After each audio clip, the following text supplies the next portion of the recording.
ঢ্যাঁড়সের এই রেসিপিটা বানানোর জন্য ঢ্যাঁড়সগুলোকে প্রথমে ভালো করে ধুয়ে নিয়ে সরু করে ফালি করে কেটে নিয়েছি। নিয়ে তাতে হলুদ, লঙ্কা, ধনে গুঁড়ো, জিরে গুঁড়ো, লবণ আর 1 চামচ কর্নফ্লাওয়ার দিয়ে ভালো করে মাখিয়ে কিছুক্ষণের জন্য ঢেকে রেখে দেবো।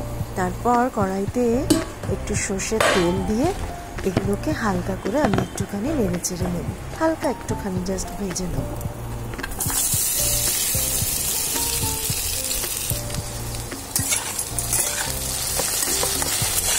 বেশ করে নেড়ে চেড়ে ভেজে তুলে রেখে ওই কড়াইতেই আমি আরেকটু তেল দিয়ে এবার একটু পেঁয়াজ ভেজে নেবো, ডুমো করে কেটে রেখেছিলাম।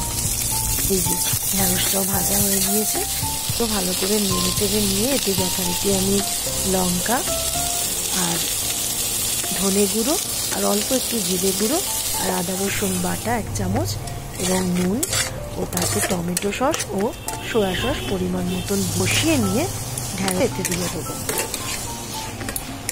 দিয়ে ভালো করে কষিয়ে আমি জল দিয়ে খানিকটা সেদ্ধ হতে দেব। এটা একদম হয়ে গেছে, ঢ্যাঁড়স পেঁয়াজ সব নরম হয়ে গিয়েছে।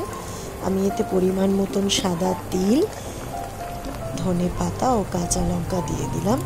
গরম গরম রুটি, পরোটা, এমনকি ভাতের সাথে খুব সুন্দর লাগে। তোমরাও বানিয়ে দেখো। এতক্ষণ আমার সাথে থাকার জন্য অসংখ্য ধন্যবাদ।